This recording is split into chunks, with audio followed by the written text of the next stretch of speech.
This podcast is intended for entertainment and informational purposes only.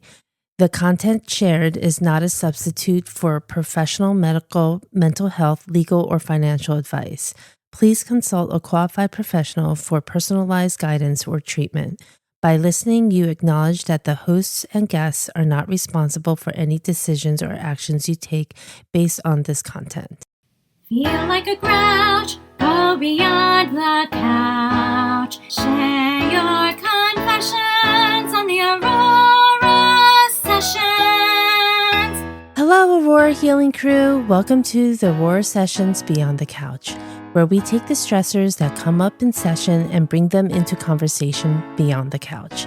This is the space where real talk meets real life.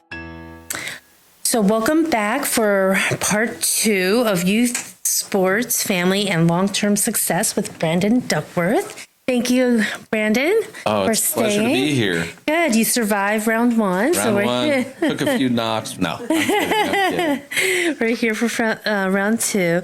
So the next segment, we're going to talk about travel ball and Little League. Before we get into that, a little birdie asked me to ask you about your Little League World Championship, like making it right before. Oh, yeah. Okay. When I was 12, Yeah. our team ended up winning the state of Utah for Little League. So we went on to Western Regional, San Bernardino, California. And anyway, let me move this. Okay. So we went to San Bernardino, California, played in the Western Regionals, and I ended up pitching against the Team Hawaii, who ended up winning our regional. And it was a much smaller regional. You had all the Western states, and then whoever won it went to the World Series in, Williamsport. So I had the opportunity to pitch that first game. I had a no-hitter going in against them, and then we ended up losing late in the game. And they ended up winning, and then they ended up going to the Little League World Series and then winning the World Series. So, it was a fun time. Yeah.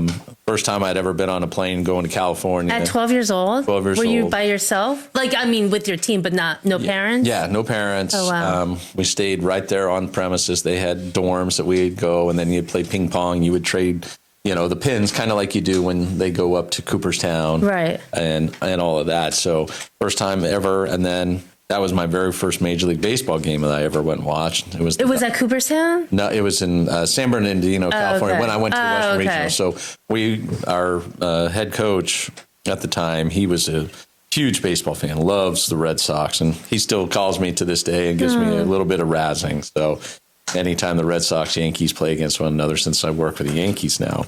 So, but it was pretty cool because that's when I would watch my very first Major League Baseball game live, and just so happened to be the Dodgers versus the Phillies. Right. So it's kind of a weird thing how it happened, and I think that was 1988. How do you cope with that as a 12-year-old?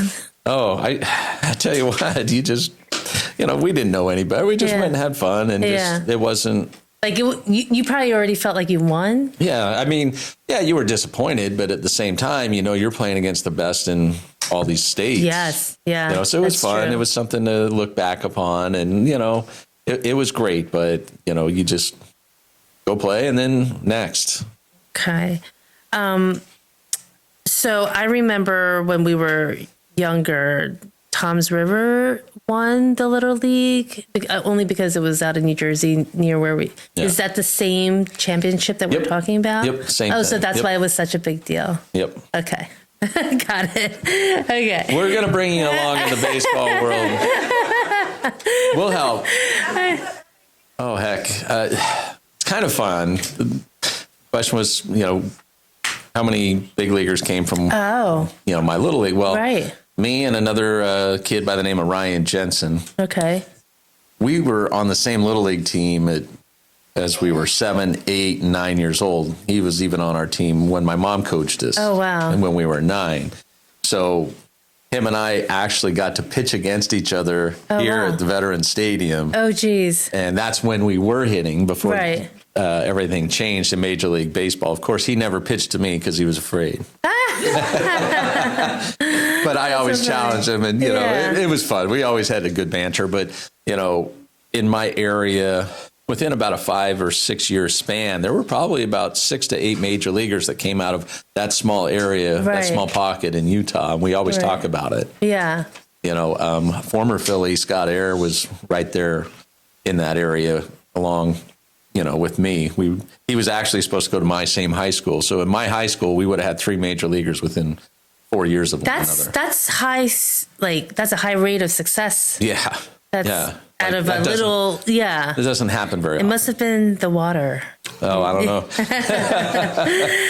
Okay, so speaking of that, because, and I didn't even know this, but there's like a huge, I guess it's huge, debate over travel ball versus Little League. So when families, well, first, can you tell us what that is? Like, what is the conflict? Okay, you know, Little League or rec ball, whatever you want to call it, it's just more local. You know, you play a set number of games and it's a set price for all the kids. It's much more affordable. You know, but with the advent of all this travel ball and all these different places to go play, you know, it's taking away from the town ball aspect and Little League and whatnot. You know, some kids are playing both, which that's where we call the overuse and whatnot. But, you know, it's becoming to the point where parents have to have a little bit of money in order to play the travel ball. Yes. And that's where some of the better talent is. Usually they're a little bit better talent, but not everybody gets a chance to play it, you know, in rec ball, you know, and rec ball, there's certain kids that, you know, maybe they're just doing it just for the fun of it. You know, they just want to play because they enjoy it and not ultra competitive. Whereas travel ball is like uber competitive. Obviously price point is much higher. Right. And, you know, you're traveling. I mean, there's kids playing 60 games in a summer and it's just baffling. Wow. That's more. A lot. Yeah. And some are even more and they're traveling state to state. Sometimes they'll go across the country. Wow. And it's like, hold on. Yeah. You know, like, I just think it's a little much. Personally, right. I think it's a little much. So I guess like, is the debate, some parents think they should just stay in Little League? I don't think there's really a debate. I think it comes down to like how competitive is everything, because in a lot of respects, this travel ball, it's a business. And next thing you know, your kids are paying probably anywhere from, I'm guessing, like right around $2,000 for your summer to 5 or 10, depending, because some teams are flying all these places and, you know, at these young ages, which I think is crazy. This is just my opinion, you know, but based on all the injuries and stuff, I just think it's a little much, you know, and it puts a lot of strain on parents and families and all the travel. Whereas, you know, they're expecting these kids, oh, he's going to be a major leaguer. I'm like, okay, guys, let's tamp the brakes a little bit, you know. Is there an age that you think, well, a couple of different questions, because I like for different sport, but like for people who choose a club sport or travel, the concept is that you're paying for like the skill, the coaches, the time, and also hopefully better opportunities, which I get. Like it stinks for people who don't have the money to do it because the opportunities are so different for people who have money to do it and don't. So people who choose to do the travel, is there an age where you think it is more appropriate to go down that road? You know, I think kids have to love the sport first, because I think, as we spoke earlier, you know, a lot of times parents say, oh, this is what we're going to do. This is what we're going to do, and push it. I don't know. I just think it all depends on the kid. Like, the problem is in baseball, what I saw based on my experiences with my own family is, you know, the talent level is totally different. And they want to be uber competitive. And, sometimes these town balls, like kids aren't just getting the opportunity. Now, are all club travel teams the same? No, absolutely not. You see it from the side. I'm very much in the thinking that foundation and fundamentals should be first and foremost over winning early. Right. Look, you're good, you're going to win games. Right. Sometimes there's teams that they fly kids in from all over the country just to win a trophy. And I'm like, right.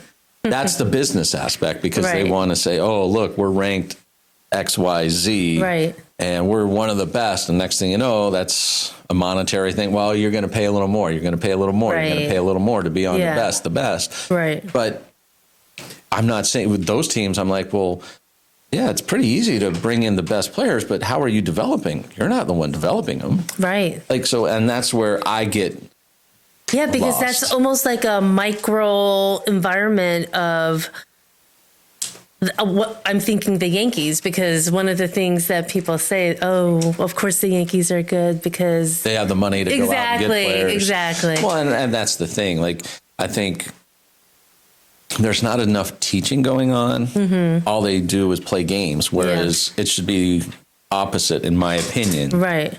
A lot more practice, fundamental skills, do this, do that. And then you play the games and see how it comes through. Right. A lot of what I hear from baseball is a lot of tournaments, right? Like travel. And this is here within lies the injury issue. Is you're playing Saturdays and Sundays, and you could play upwards of 5 to 6 games.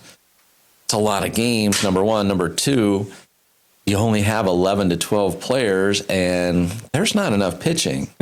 So kids are getting overused, overworked. And I've always said it. My wife, you can ask Janine, like, I'm really fearful, and I've been very hands-on when it comes to my son, Easton, to say, look, I only want this, I only want that. And we've had really good feedback, from the places he's played and the coaches. They understand where I'm coming from. Unfortunately, having the background that I have, they're more apt to listen. Right. Because I just really fear for kids' health in general, playing all these games, like in 5 games in 2 days. That's just like crazy to me.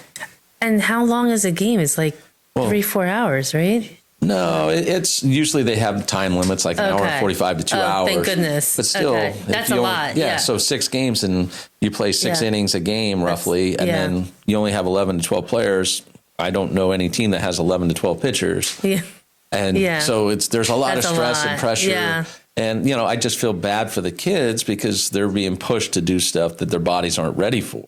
And even at the major league level, like, you don't see someone pitch 50 to 60 pitches and then the next day pitch again. Like, I mean, take that with a grain of salt, like, because last year in the World Series, Yamamoto with the Dodgers did it. But that's he's getting paid millions of dollars. He knows his body. He knew what he had to do. And it was the last game, the very last game. Like, and even then you don't want to, but they're willing to do so. He's under a big long-term contract, but he's not a kid playing. He's making the choice too. Yes. Yeah. And it was a tremendous feat. Like, you can ask anybody in the sport, they're like, wow, that was unbelievable. But we're trying to expect kids to do that. Oh, no, he's fine. He says he's fine. Well, like, they don't know what they don't know. Right. And that's where I think we're starting to see these overuse injuries pop up as they get older. Maybe it doesn't happen right away, but it's like the constant wear and tear over the course of time, kind of like your car. So what would you say is healthy? What does healthy versus unhealthy competitive or emotional, like, challenges, like, for the parents to give for the children? So at what does healthy like competitiveness look like versus a toxic one? I think the toxic is, you can see it right away, the constant screaming, the yelling, whether it be by coaches, whether it be by the parents, versus the kids just out there playing. Look, it's hard. It's hard. I sit back and I'm like, I can't believe some of the stuff I'm watching, hearing, whether it be coaches, whether it be parents, like, It's like, come on, they're kids. Let the kids be kids. Let them play and enjoy the game, love the game. If they're very good at it, let them keep pushing them forward. But I just see it way too early that it's just a lot is ruined by coaches So what and if you parents. see the talent? So a lot of times so the parents usually like, oh my gosh, look, he's like the next Babe Ruth, only baseball player I probably know. But look, he's No, you know two people. Brandon, of course. Yeah. So There's more that you know. yes, I was saying like Harper, Bryce Harper, yeah. And then Shrewsberger. Schwarber, yeah.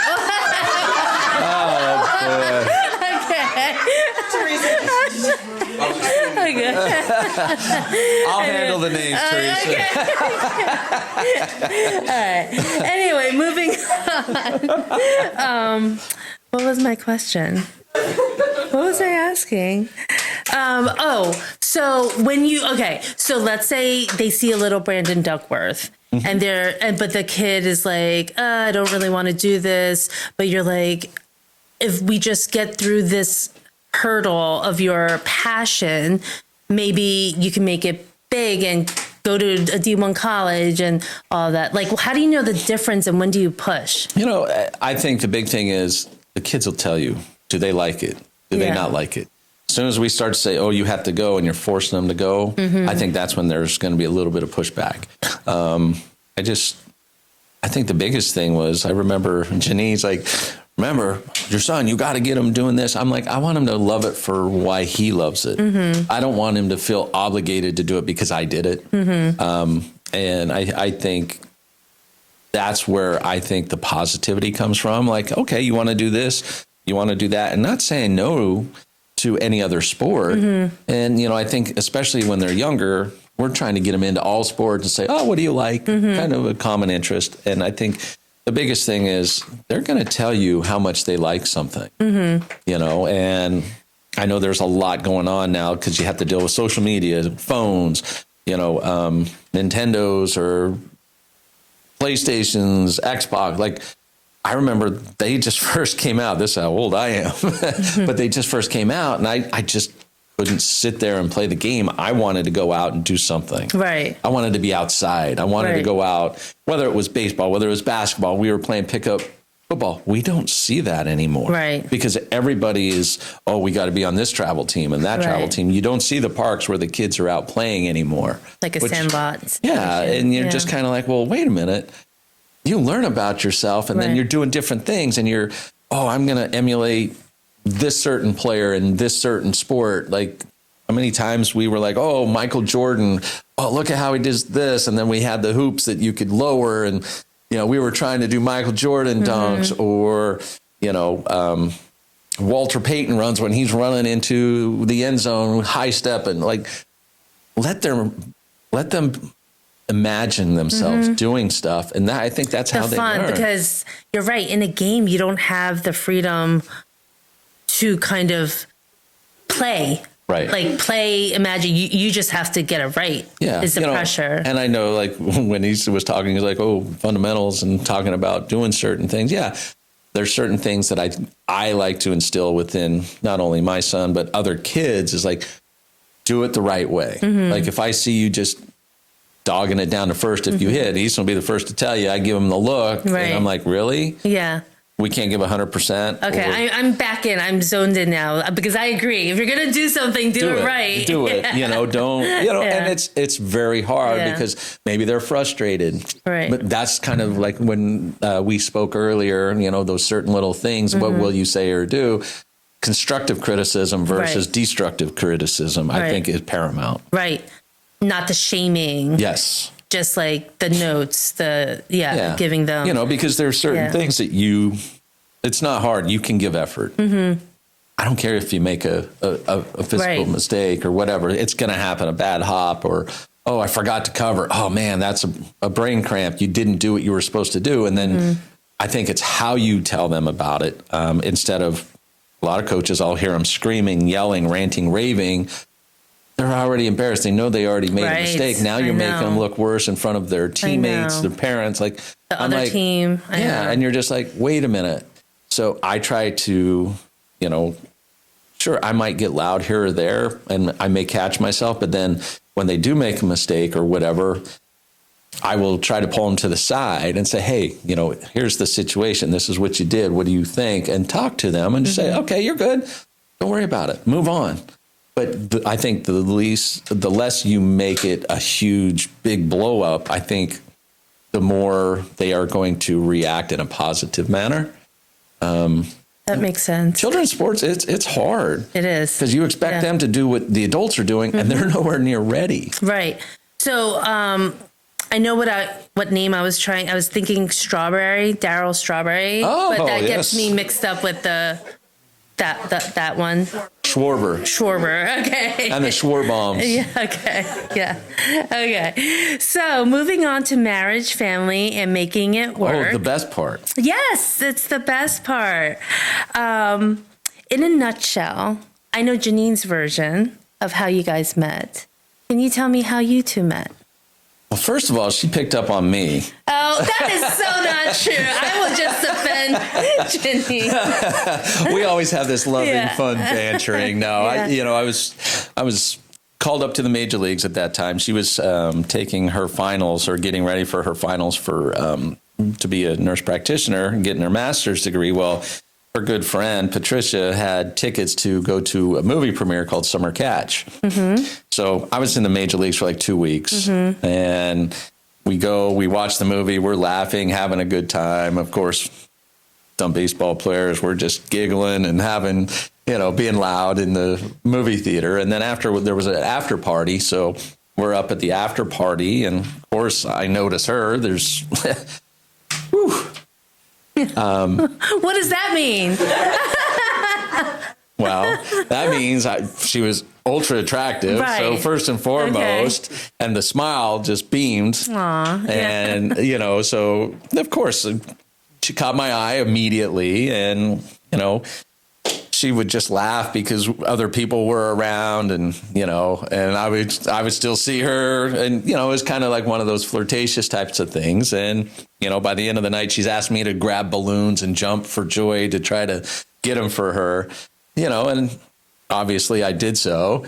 And, it just happened to be a very natural thing that we met, and, we ended up going out on a date, and, one thing led to another, and it was just easy. I mean, it was perfect. She's beautiful. She's smart, and she had a sense of, drive and passion, and she had something within her life that she wanted to do and accomplish. And I really respected that. She had her own thing. So how much did Rose's meatballs play into you wanting to stay dating? Well, that definitely kept me around long. Rose is Janine's mom. And she was a fan of yours before, Janine ever met you. Yeah. Well, the funny part is I remember Janine telling her mom, oh, Patricia wants me to go to this thing with the Phillies and da-da-da. And Rose, of course, she's like, well, maybe you'll meet a baseball player there. And she's like, yeah, okay, Mom. And then she comes back. She's like, Mom, I met a baseball player and said my name. She's like, oh, I watched his major league debut. I saw his parents, everything. Yeah. Oh, it was so cute, blah, blah, blah, And then, we met, and then I think it was then the first date we ended up going to the old Bookbinders. I'm not even sure if it's still around. Is that a restaurant? Yeah, it was right across from the Sheridan Society Hill. So we went there, and it was just kind of a fun night. Tara says it's closed. Okay. Yeah. Hey. But it was great. So we went there. We had a date. We got a table, everything. It was just a real natural thing. She... Typical Northeast girl, she's a little tough. She's going to throw out some zingers. Yeah, she said she had no intentions of dating a baseball player, that it was just for fun and whatever. She'll see. She just wanted a good dinner or two. That's what she always tells me. So funny. So, so she would tell her coworkers, because she was a labor and delivery nurse at that time. And so they would give her a hard time. But, we went there. We had a great time. It was just really easy. Right. And of course, I go on the road, and then because at first she didn't think I was going to call her because I got her number, and then I call her a week later because she didn't realize I was out of town. And I'm not going to just call the call and say, oh, hey, a week in advance. So I called her and she seemed surprised. I said, you didn't think I was going to call, did you? That's so funny. So she's saying that it was an 801 number, which it's a Utah number. It's the same number. Yeah. Is it the same number? Same number I've always had. And it was kind of funny. So she seemed like, oh, okay. I said, you didn't think I was going to call. Yeah. And That's then, so funny. So we went on that date, and then I called when we came back because, traveling, she didn't realize like kind of the scheduling and stuff. And I invited her and her mom to games and stuff. So they would come. And then the second date, I'm like, hey, it's a Sunday. You want to get together and let's go grab dinner. And she's just like, well, it is Sunday. We always have a family dinner. My mom, she makes homemade sauce and meatballs. You want to just come over? I'm like, yep, I'm in. I hadn't had a home cooked meal in I don't know how long. And it was phenomenal. I'm just like, oh. I'm still waiting for my meatballs and gravy, and the 7 fish. I said I married my husband for the 7 fish, but no go. No, they don't do the 7 fish. See, he's like hardly Italian. Now I understood why Janine would say, no, I don't eat meatballs out. Yeah. No, I don't do that. Right. Because her mom's meatballs are off the charts. I can't wait. Maybe tonight. And now hers are the exact same. I'm just telling you now. Okay. So I never had to order meatballs when I go out because I can't. It's like, no, ain't nothing compares. So with, part of what we do here is couples counseling as well. And a lot of the times, and in MLB, you hear a lot of marriages don't working out. Yeah. And part of the reason why Janine probably did not want anything to do with you because you would be traveling different countries. So what kept you guys connected? And even now, when you have to scout for the Yankees, what do you guys do to stay connected? Well, there's a lot of communication. I think once we started dating, I don't think there was a day that we didn't talk on the phone, whether she was at work or I was going to the game. I mean, most of the times it's like once or twice a day.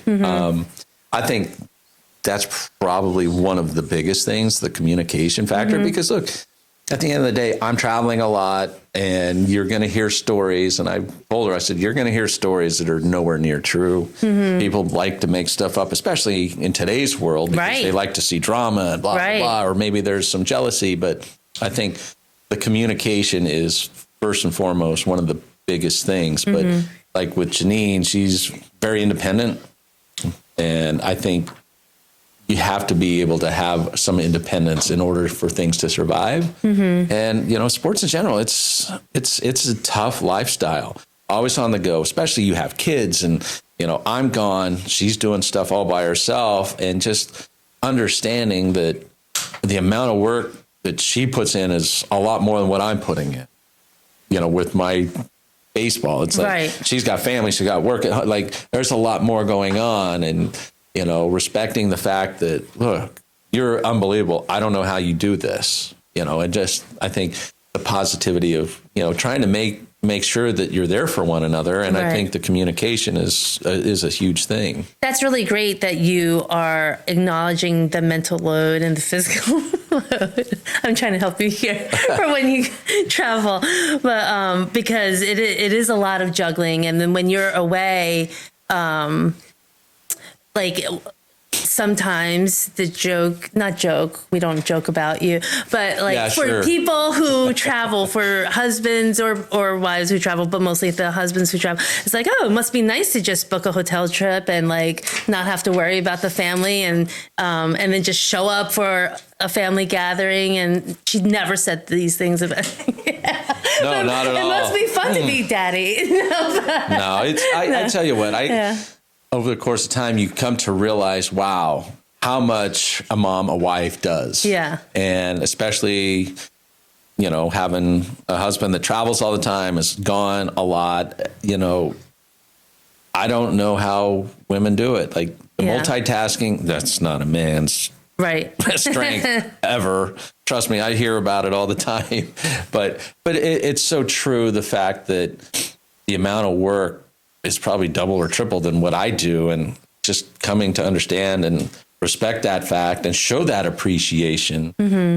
And I think that's been big. And just, I know I can do more, and I try to do more all the time. And I hope hopefully I'm doing that. So how do you handle like the guilt of like being away, or when the kids are like in school and stuff, and how do you like manage that and like kind of focus on work, because you're providing for the family too? Yeah, I'm providing to a certain extent, because she's providing just as much as actually more, because of all the stuff that we talked about. Right. I try to make calls. I try to be involved as much as possible, and I'll jump on planes, and I'll try to get home early if I can, and do the little things that shows that, hey, you are trying to do this. You are trying to get back for them, and talking to the kids. And I love to see how their days are going. Not only just Janine, but the kids. Hey, how's it going? What did you do today? Like, I'm trying to be as involved as possible, and they know that I'm gone a lot, and I think it can be very difficult on them as well. And you're just trying to make up for those times any way you can, and try to establish my calendar to where, okay, you know what, I'm here. What can I do? And then when you're there, try to take as much pressure off of Janine as possible, because she's got a lot on her plate. And I think just realizing how much there is, and doing all that you can in order to lighten the load, because it's not an easy task. So, so a lot of times we say, when I'm working with even individuals, and they're talking about whether it's the big things or little things about their partners, and we try to hone in on, okay, but do you have similar values that you two hone in on? What do you think worked? What are the values that you and Janine hold in common that you think helped like keep the common thread? I think we're both very loyal, faithful people. I think we're on the same page. We don't do anything big without asking one another, hey, I'm thinking of this. What do you think?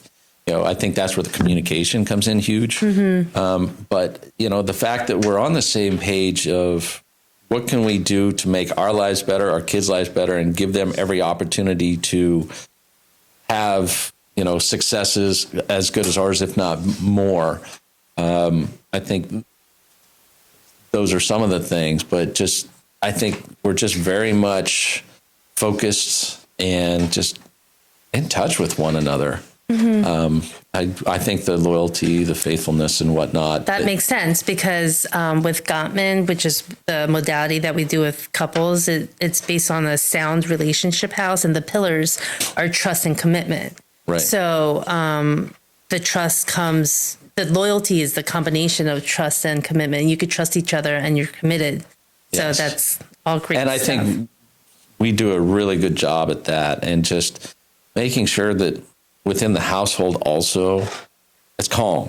We don't like crazy. Yes. Like, she has told me that. Let's keep it down. Like, you don't hear the yelling and screaming. Yeah, you're going to have stuff here and there, but for the most part, you just want an environment that is calm, because there's enough chaos and toxicity out there, especially like we've talked about with your phones, the social media, the this, the that, the Facebook pages and Instagram, and calm and clean at the Duckworths. Well, we try. We try. I'm the one that's had to make the most adjustments to be calmer and cleaner. And I tip my hat to my wife for helping me come along the way. So I've come a long way. What do you think? She says it takes a village. It does. It does. It really does. And, thankfully with her family helped us out a lot, especially in the early going when the kids were younger. Yeah. When you lived in Japan. Yes. Rose followed, right? Rose followed. Yeah. We had Aaliyah screaming the whole way, and she wasn't wanting any parts of that 14 and a half hour flight. But we had a lot of fun too. Yeah. And I think embracing what you have and trying to involve each other with that, I think that's some of the things that I love to do, and to see different cultures and, different countries and how other people live, just to show, hey, look what we have. We're very fortunate. We're very blessed and whatnot. But, that's part of life, is just showing them different things are out there, and, go. It's a big world. Yeah. Go and experience it. And, fortunately, we've been able to share with our kids and our, one another, being able to go to some of these other countries and show them, kind of how other people live. And that it's not just, Southern New Jersey, that there's a bigger world Well, out it's there. Southern New Jersey or Orlando, I've found. Yeah. Something called Disney World. Yes. I don't think there's any other place. But so being a scout, now that you scout for the Yankees, which I think is kind of a big deal for our young folks who just set aside that it's for the Yankees. He did play the Phillies. So when the Yankees and Phillies play each other, we're like, Janine, who do we root for? She's like, whoever's paying the bills. So, I tell you, it's fun. It's hard. Like, if they were to play against each other, of course, I'm a Philly first and foremost. Yeah. That's who I came up playing with. But, at the end of the day, I work for the Yankees. I'm wanting us to win at all costs. Yeah. So when you're evaluating young players, what emotional and behavioral signals do you look for long-term potential? Well, you look at how they handle adversity on the field. It's easy when you're clicking on all cylinders, but you like to see those games. Like when I'm evaluating players, I like to see the games where they have to grind. They had, kind of that less than perfect outing, but they're showing me other aspects of what their arsenal is or how they're playing that can lead me to believe, okay, this kid has something. He has some talent, and he's showing me on that given day that, things aren't going well, but showing the moxie, the mental toughness, and so on and so forth, and just seeing how they react with their teammates. If something's going on, how is he? How does he handle it? You're looking at, how they react to making a mistake. Do they bounce back? How do their teammates react around them? Like, that's a big key. Like, we see it all the time. We'll see some players get hurt. Nobody in the dugout moves. There's small little cues that you look for. Those are the little videos on Instagram that I actually do watch about baseball. So it makes me those are nice moments when there's great team interactions. Yeah, you'll see it. Yeah. I mean, you'll see certain players, they go down, boom, manager, all the trainers, they're out there quick and their teammates are there. And then you'll see other times where everybody's just sitting there. Yeah. That tells you a lot. Yeah. That makes sense. We used to be able to talk to players in the stands and ask them questions, and their initial response told me everything. Yeah. They didn't even have to say anything. Right. Interesting. That's like the interview part. And I'm just thinking, because Maria was here, in the pageant world, there's the interviewing part too. You have to know what's the person like besides their looks. Right. So, what do parents stress about that scouts truly don't care about, do you think? I think the winning. Oh, that's a good point. Okay. In all honesty, I can sit there and I'll watch the young kids and there's talented kids. Oh yeah, he's talented. Okay, let's see. You hear people say, oh, he's going to do X, Y, and Z. I'm like, okay, let's not undo expectations at such a young age, and everybody matures differently. Yeah. But it's fun to watch kids having fun, and you see innate ability, but not everybody has that right away. And kids change as they start to hit puberty and they start to grow. And what we call the baby giraffe syndrome, they start to lose all feel for what their body does, and they just seem awkward. But then as they mature and understand how their body works, everything starts to come out. Yeah. What habits, mental, emotional, relational, do you think help players progress year after year without burning out? Oh, that's a tough one. I just think the positivity within the coaches, your family, I think that's big. Obviously, success. If you're successful and you don't struggle, it's pretty easy. It's just what type of help do they have when they're maybe not have their best season, and telling them positive things. Hey, it's fine. You're doing this right. You're doing this right. It's just not happening. Don't worry about it.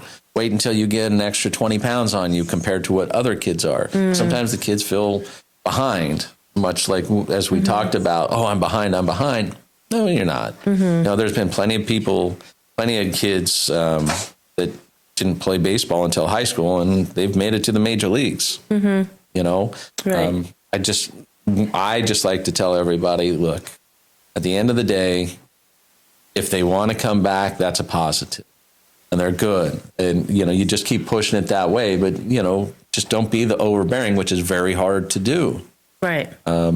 And, the emotional stuff, I just think that comes with maturity and trying to teach them along the way. Hey, remember, I did this. It's okay. It's natural. It's normal. Right. I think communication with, whether it be the parents or maybe the coaches can help with that. Okay. So one last question before we get questions from the audience. Duck pond. Can you tell us what that is and how that came about? Well, Philly at the old vet was always known for, these small little groups that would sit up in the 700 section of the old vet. Well, the duck pond was basically kind of a small group, much like some of the ones that were the most famous was the Wolf Pack. So for Randy Wolf, he had this big group, and I believe they were all police officers. So whenever he was pitching, they would all show up. They'd be up in the stands. They'd do their dances, and then they would have these big old signs, Wolf Pack, and then he struck people out. They would do different things. So it was kind of it's a Philly thing, right? So all the players love it. I'll just tell you right now. So for all the Philly fans out there, when stuff like this happens, players thrive on it. They love it. They have fun with it, and the duck pond just so happened to pop up when I came in. I mean, Janine laughed. She's like, man, there was someone running around in a duck costume, but it's a lot of fun. And I think it helps the fans be even more involved, and you'll see other places, but it was never nobody's ever had it as well as the Philly crowd, I think. So Mike was saying that they did kazoos, like they would make duck noises. Yeah, they would try to make the duck sounds whenever I'd strike somebody out. Okay. They had that. I remember my friends, and when I was in AA in Reading, they came out and we were big outdoorsmen. We would go duck hunting and stuff. So they actually brought true duck calls. Oh. So when that would happen, they would start doing the duck calls, and then that festered into them having like these little yellow duck bills that you'd blow on them, and and it was just kind of a fun giveaway that they would do. We should have had some today. Yeah. Okay. Say your name and then ask your question. I'm Ryan Logan, and did you have a favorite teammate on the Phillies? Oh, Ryan, yeah. You know what? I had a lot of favorite teammates, but probably the two that I was closest to, of course, it's probably more so pitchers, but the two that I was closest to were Real Cormier and Turk Wendell. Real Cormier and Turk, they took me under their wing and kind of helped me along the way.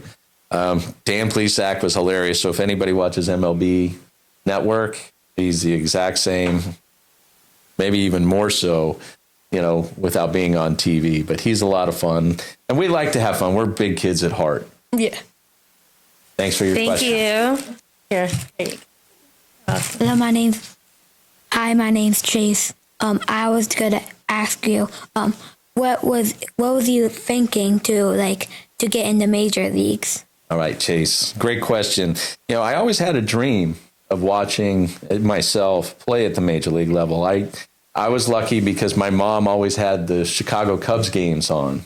And so I was always watching, and I was always dreaming, hey, I could do that one day, because I always loved the game. And so it was kind of surreal when I got that opportunity, and I was able to call my mom and dad and say I finally did it. Yeah. Okay. Thank you. My name is Anthony, and What team did you least like being on? Oh, wow, a loaded one. You know, I'll be honest.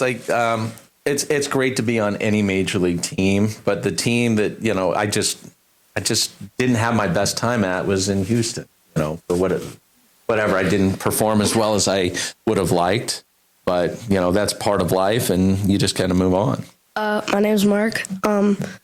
What did you do to make you a better pitcher at 11 years old? Ooh, good one. Well, I think the biggest thing that I did was stay positive, and I just continued to work. Throwing strikes, paramount. If you don't throw strikes, it's hard to be successful. So if I was to say one thing is throw as many strikes as possible, because good things can happen if you're throwing the ball in the zone. My name is Ben, and who was your idol growing up? Ooh. Well, in the baseball world, the guy that I idolized was Greg Maddux. I remember watching him when he was with the Cubs coming through, and I always tried to emulate and do things that he would do. And then once I got to the major leagues, I was actually supposed to pitch against him, but 9/11 happened. I remember the story. And so we got pushed back. So I got pushed back one day. And so I had to pitch against, instead of Greg Maddux, who was obviously my all-time, I was a huge fan, but I ended up having to pitch against some guy by the name of Tom Glavine the next day. But, Greg Maddux is a guy that I just loved watching, and he wasn't overpowering, but he was just an amazing pitcher that was always one or two steps ahead. My name is Bryce, and who's your hardest hitter to verse? Ooh, that's a tough one. I faced some amazing hitters, anywhere from Barry Bonds to Albert Pujols, Gary Sheffield, Mike Piazza. That's a tough one. But I'd have to say between Pujols, Barry Bonds, and that's not to give anybody else a slighting or whatsoever, but those were rough. And Pujols almost killed me one game. Line drive right back at me. Janine was watching the game. She thought I was dead. I was just I caught it right in front of my face. Oh, wow. Jim Edmonds was on first. I was trying to turn a double play, and I was just all discombobulated because it scares you. I mean, it comes back at you 115 miles an hour. What was your coach? Who was my coach? Well, here in Philly, the head coach or the manager was Larry Boa. So he's been the icon of Philly sports, being a shortstop, the 1980 World Series team. Name is Thomas. Did you ever make the playoffs? Yes, made the playoffs when I was with Houston in 2004 and 2005. We made it to the National League Championship Series, and then the other year made it to the World Series, in which we lost to the Chicago White Sox. My name's Jack, and if you didn't play baseball, what would you do? Because I know, you said, your family in Utah, they were really into basketball and football. Would you do something similar to that? Or Growing up there, I thought I was going to be a wildlife biologist. I loved the outdoors. I loved going into the mountains and so on and so forth. But, as a player, I always wanted to play baseball. I knew I wasn't good enough to be a football or basketball player. So my next passion was the outdoors. And I thought, if I have the opportunity, I wanted to be a wildlife biologist. Question. So thank you, Brandon, and thank you, everybody, for coming today to watch the live recording of the podcast. And I wish you... Oh, wait. I need some predictions. Oh, no. So Super Bowl's next. Who do you think is going to win? What are your predictions? I don't watch it all the time, Okay. but for me, Yeah. I want Seattle because I don't think they've ever won it. And Easton wants New England, so there's going to be a little bit of a headbutting going on. Okay. Because we like to have a little fun. We banter all the time. So usually I have to be, the one opposite. That makes sense. I have to have a little fun and whatnot. So, but, either way, it's a great story on both sides, really. Because, New England hadn't been there in a little while since Tom Brady left, and now Seattle's really good. So I'm pulling for Seattle. I agree. I'm, again, not a huge sports fan. I just know that the Patriots has enough rings at this time. Yeah. Okay. Yeah. All right. But it'll be fun. It'll be a fun time. Of course, we like watching for the commercials. Yes. Well, thank you, Brandon. Thank you for joining us, and stay tuned to see when this goes on air. All right. Thank you. It's great to be here. Thanks for everyone for showing up. Before we go, Aurora Healing Crew, take a deep breath like you're soaking in sunlight. Warm, steady, grounding.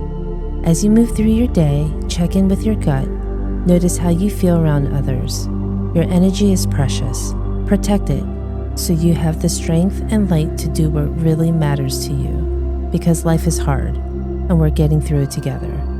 Thank you for listening to the Aurora Sessions Beyond the Couch. Visit our website at aurorasuncounseling.com to learn more. You can find us on Instagram, TikTok, Facebook, LinkedIn, and YouTube. Just search Aurora Sun Counseling. Got questions or topics you'd love to hear us cover? Email us at info@aurorasuncounseling.com or drop a comment. We'd love to hear from you.